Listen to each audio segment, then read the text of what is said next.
NHL, your daily podcast on the National Hockey League. Part of the Locked On Podcast Network. Your team every day.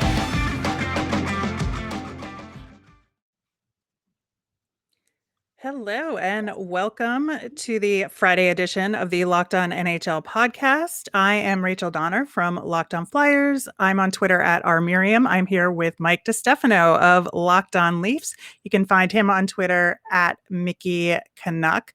Thanks for making us your first listen every day. We are free and available on all podcasting platforms, and you can watch us over on YouTube. There is lots of news at the NHL level to discuss this week, with tax bill shenanigans in Arizona, the NHL Board of Governors meetings, their diversity efforts, and also we'll look ahead to the best games on tap this weekend here on Locked On NHL. Mike, it's been a week in the NHL, starting off with the latest from Glendale. So earlier this week, we found out that they didn't pay their tax bill, or the Yotes didn't pay their tax bill, and the city of Glendale kind of went after them for it. The Coyotes said, no, we got it covered. It was human error. Glendale has said, we don't buy that. And it's been a bit of a soap opera, as they say.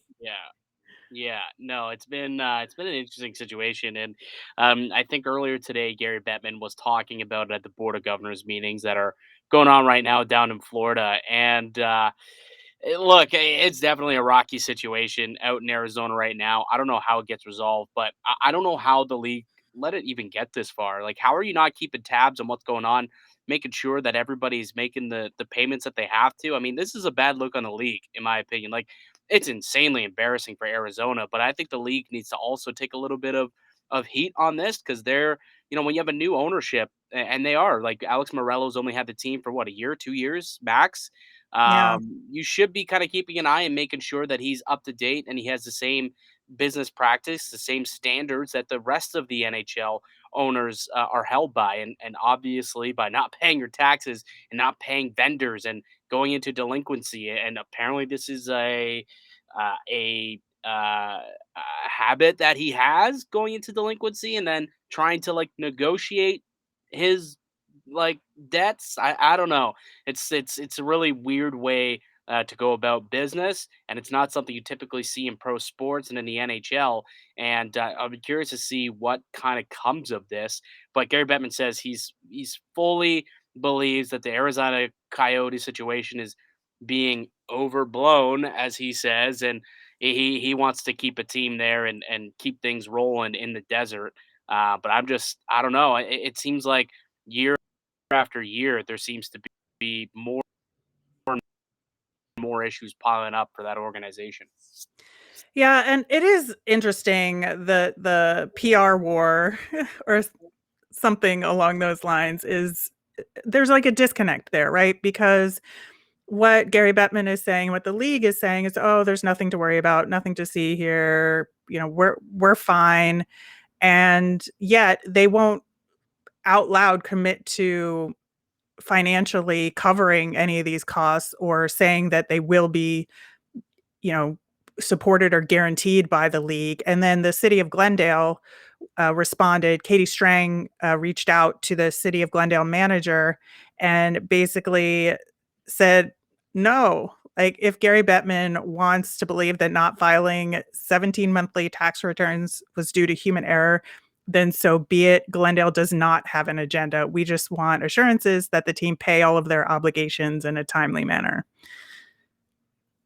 Yeah, I spoke to Katie yesterday, actually, on my show up here in Canada, and she's of the belief that if the league, um or if the Coyotes truly were cash strapped and didn't want to pay or weren't going to pay, the league would have, you know ponied up the money to make sure that they didn't get locked out on December 20th, because that was the big report, right? Like, the Coyotes, if they don't pay off these debts by December 20th, the city was going to lock them out of their arena, lock them out of their building mid-season. It was going to be 10 days from now, right? They have a home game 3 days after that on December 23rd, supposed to be hosting the Tampa Bay Lightning. that it never would have got to that point. I'll say that. Katie was saying that she believes, and I also agree, that the league would have intervened. They would have stepped up and they would have paid off the debts. But that doesn't mean that there wouldn't have been repercussions here for Coyotes ownership. But they apparently have paid off all debts and it's all paid up, and they're trying to say water under the bridge. We can move on here.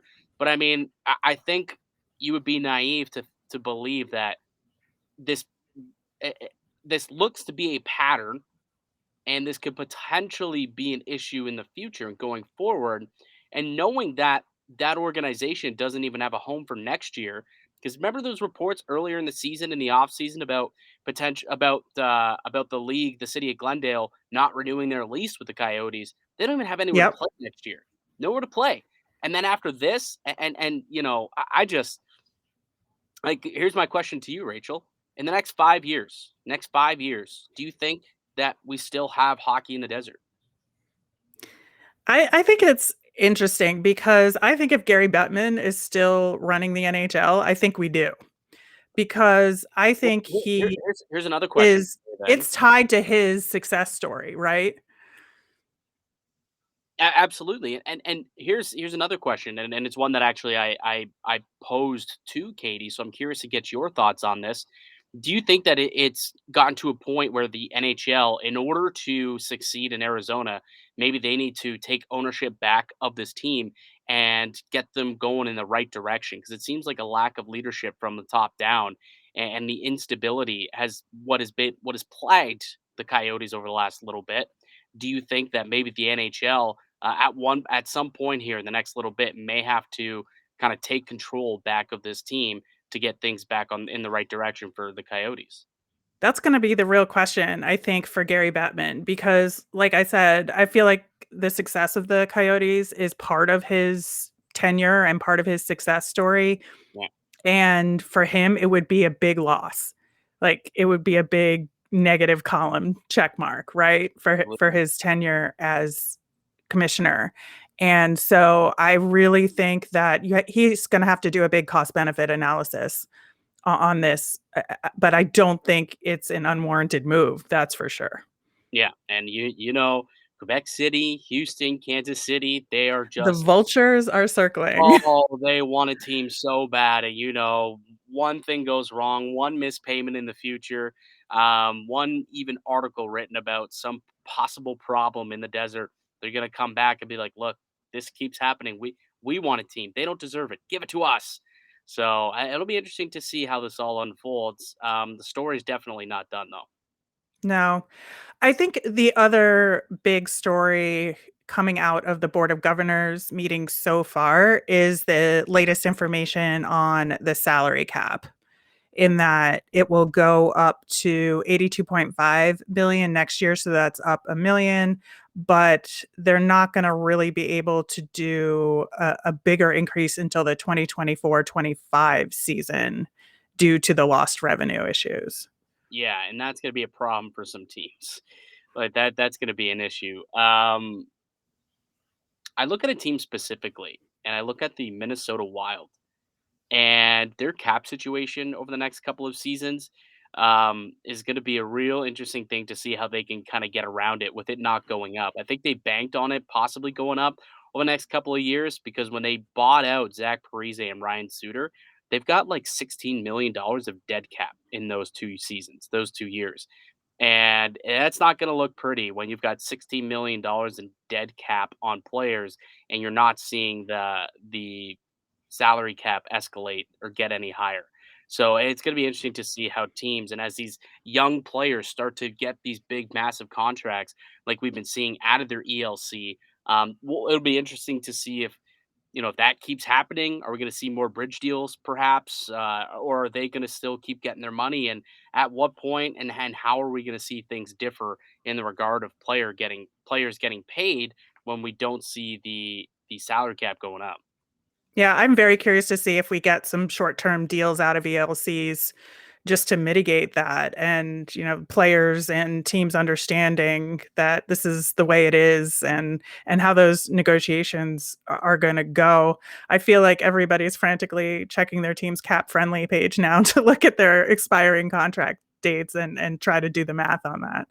Yeah, absolutely. I mean, Toronto's also in that boat, like, and over at Locked On Leafs, I know that we're gonna be chatting about it too over the next couple of seasons, like the fact that they've got all these guys locked up and they're right up against the cap now, but they've also got a couple of young guys who we know are going to have to get paid over the next couple of seasons, and either money's going to have to go out. Even Jack Campbell at the end of this year, in order to get him locked up, they're going to have to move some money around because they're not getting that extra cushion, that extra space that you typically got, that 5% escalator in the salary cap that you usually get. That's not happening for the next couple of years. So there's going to be a lot of teams that are going to have to try and be creative when it comes to getting under the cap.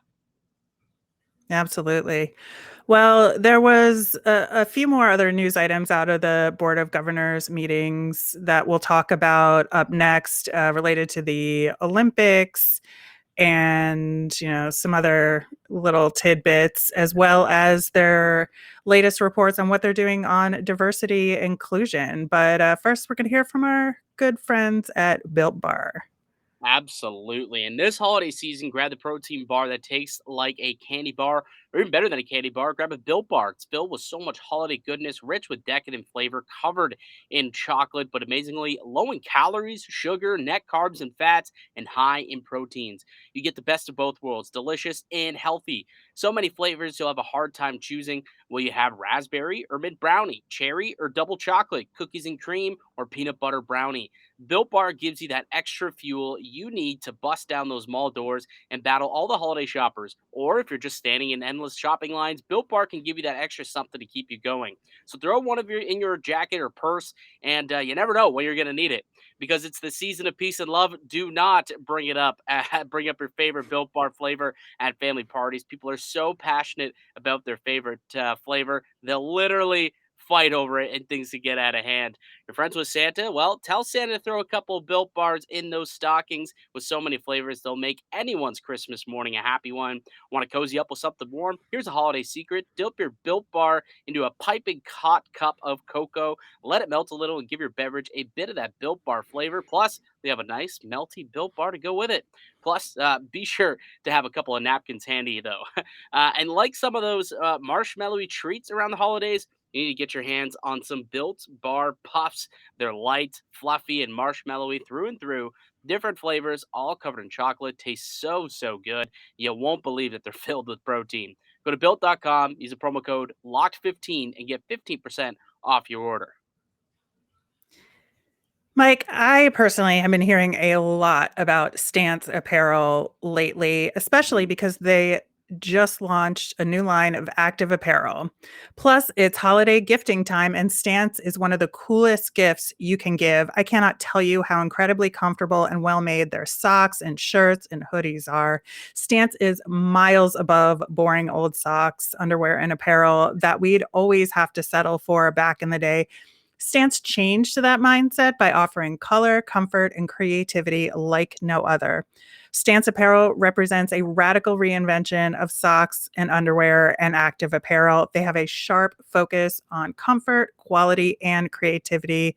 They have an atypical aesthetic alongside some of pop culture's hottest collaborators for the ultimate in style and self-expression because, everything you wear should be a direct extension of who you are and how you feel.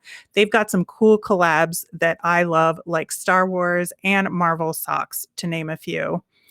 Stance believes that the perfect fit matters more than fitting in, and if you feel good, you do good. Go see for yourself, register for an account at stance.com, and get 15% off your first purchase. Use the promo code LOCKEDON at checkout to apply. Enjoy the color and comfort of a life less ordinary with Stance. All right, Mike. So also coming out of the Board of Governors meetings is the latest info on what the NHL is planning to do about the Olympics. And both Bill Daley and Gary Bettman commented on this, that there isn't real certainty on the protocols in China if a player tests positive for COVID-19, and that there have been some concerns expressed by some players. We heard that from Robin Lehner on Twitter for sure, but we don't know other names behind the scenes as of yet. And that they're treating the January 10th deadline as more of a soft deadline than the hard deadline we had thought it maybe was, that they would incur financial penalties, but they seem to be okay paying with it, or paying for it, if they change their mind afterward. Yeah, that's really interesting. The other problem with that is like the schedule changes, right? Yeah. Like right now, as of now, the schedule takes like a 3-week hiatus, and if you decide not to go to the Olympics, I mean, you're not going to keep that 3-week break. You're not going to keep that window, right? So you're going to end up changing up the schedule. And I know they have a different schedule or that's already in place. But if you're like a team, you kind of want to know as soon as possible. If you're a player and you're a fan and you have tickets, you kind of want to know as soon as possible if you can go to this game. Like they're gonna have to reschedule so many games to try and make that all work. So that's one of the things that I find really interesting about pushing this deadline a little bit further, is that it complicates and clouds up all that stuff. And the fact that they're willing to take on and accrue these penalties. You would have thought that November or that January 10th deadline it is a deadline specifically because of the penalties that would be accrued if they decide to pull out afterward. I just I don't know how I feel about the Olympics, how I feel about players going to it. I personally would like to see him go, obviously, but I'm almost at the point where I am leaning towards the fact that we will not see NHLers at the Olympics. Then we will. Where do you stand on that? Yeah, I personally don't care when it comes to the NHLers in the Olympics, because for me, the hockey that I'm more into is the women's game. I got to be honest, it's a much more fun tournament for me. But I think that for these players, I think it should be up to them individually. And if there's enough players that say, I don't want to go, then they shouldn't go. And it's really their decision to make at this point. Yeah, I just personally don't really watch the men's tournament at the Olympics. I'm more of a World Juniors kind of person. I like watching the kids a little bit more. Yeah, you get the World Junior Camp starting up as well. Lots Mhm. of storylines starting to percolate, both in I'm sure in the U.S. I know it's starting up here in Canada. People starting to chat about that. But I'm a big Olympics guy. I just love international hockey, whether it's World Juniors, World Championships, Olympics, men's, women's. Like I consume it. I want to consume it. I love to see best on best. And we haven't seen that in the men's game in a very long time, and I think that we as hockey fans deserve to see it.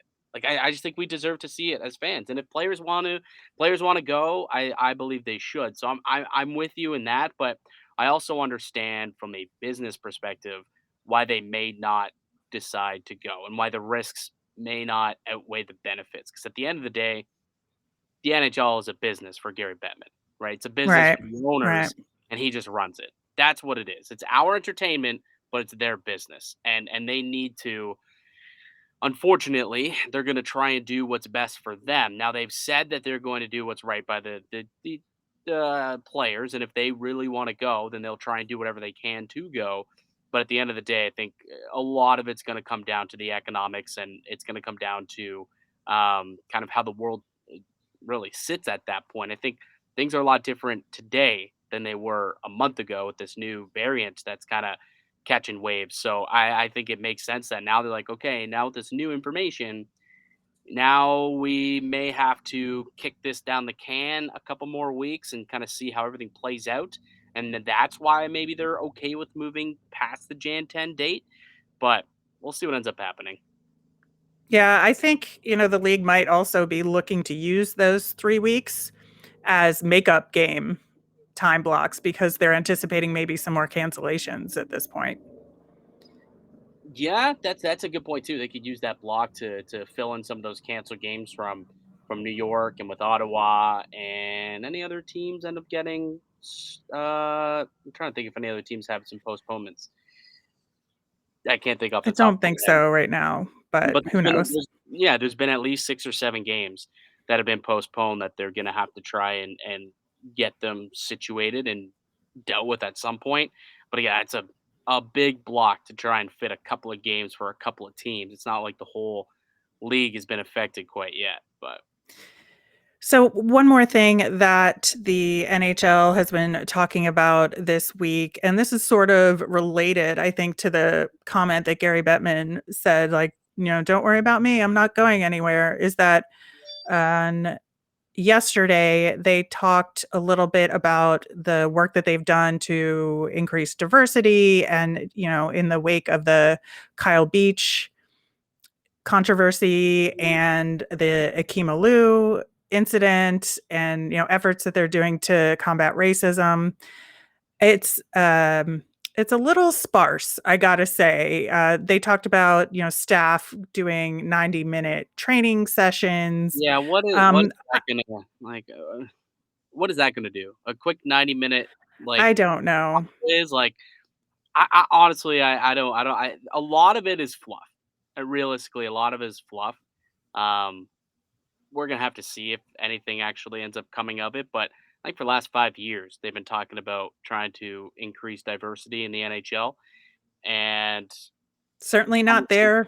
conversation still happens, right? When something controversial comes up, the NHL typically doesn't react the way that they suggest they want to react when it comes to inclusivity and racial injustice, and that's kind of I don't know. I need to see it to believe it. These are all nice, all the things that they're saying, but I need action, which is something they haven't done much of over the last, well, really ever since like hockey, like since hockey almost. But Right. I think for me too, one of the key indicators will be not just maybe some diversity in the staff of NHL teams or the league office, but you look at the hockey ops departments more specifically, because that's the front facing aspect of the NHL. And until I see a lot more diversity in hockey ops departments and, behind benches and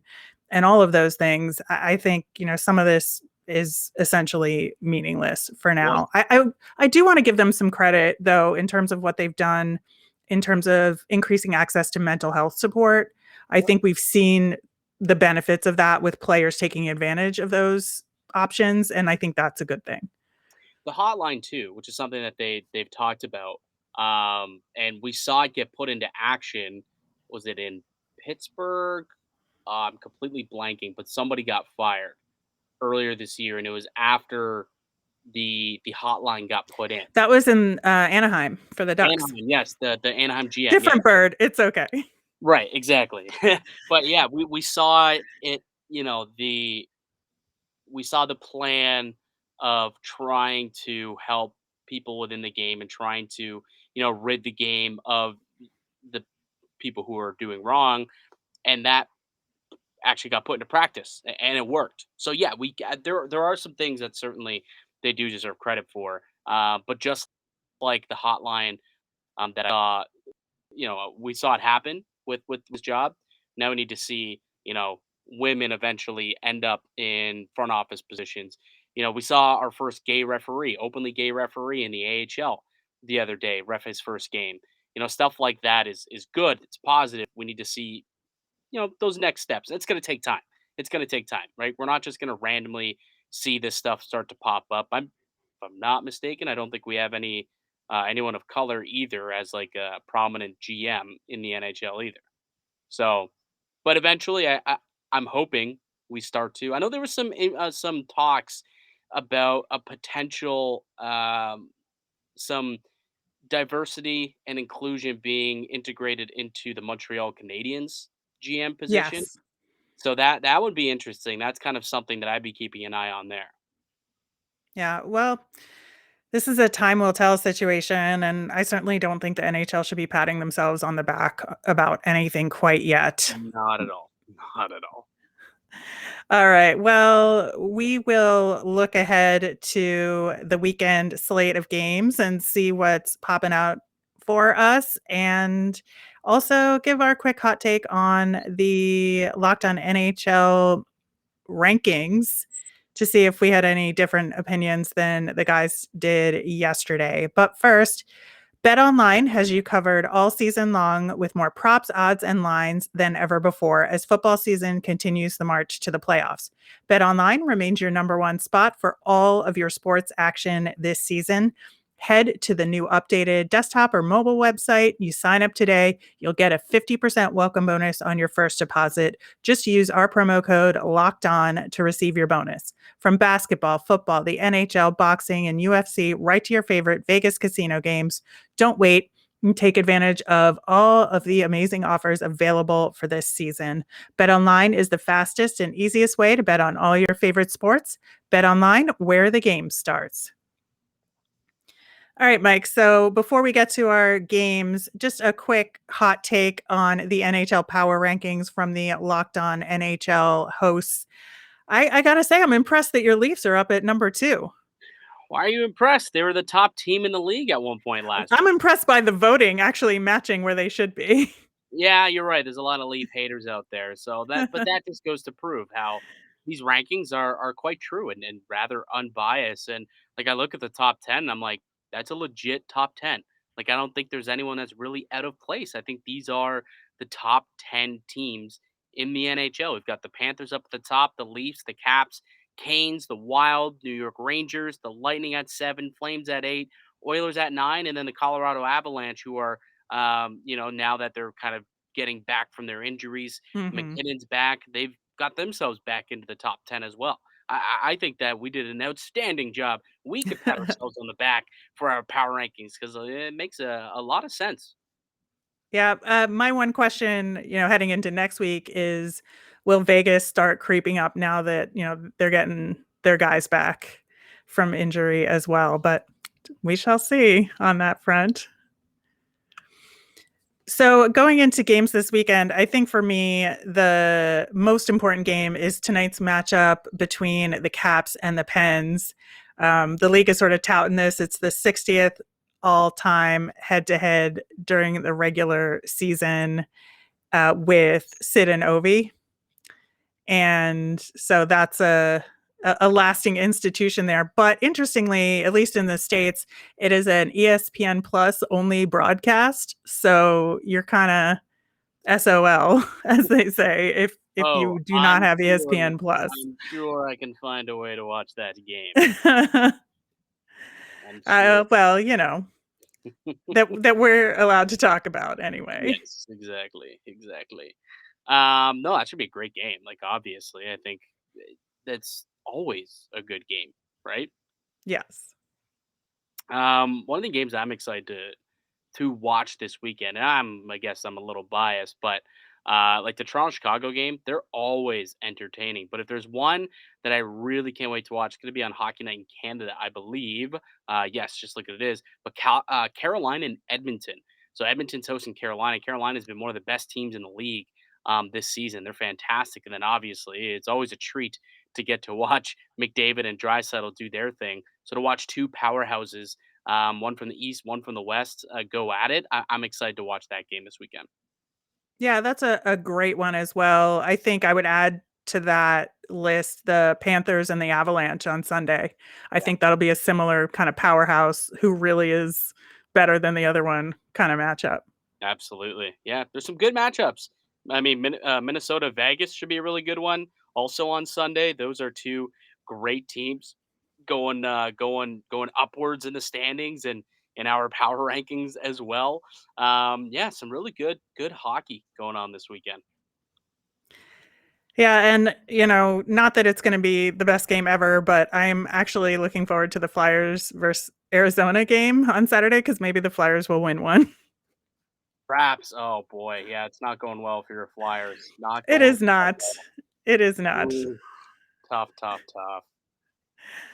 Well, that'll do it for today's show. Thanks so much for listening. Mike and Joe will be back on Tuesday. I'll be back with Joe next Friday to recap the week that was and look ahead to the weekend slate of games. You can find me on Twitter at rmiriam. Mike here is on Twitter at Mickey Canuck. Have a great weekend, everyone. You made us your first listen today. Now make your second listen Locked On Bets, your daily one-stop shop for all your gambling needs. Locked On Bets, hosted by your boy Q, with expert analysis and insight from Lee Sterling.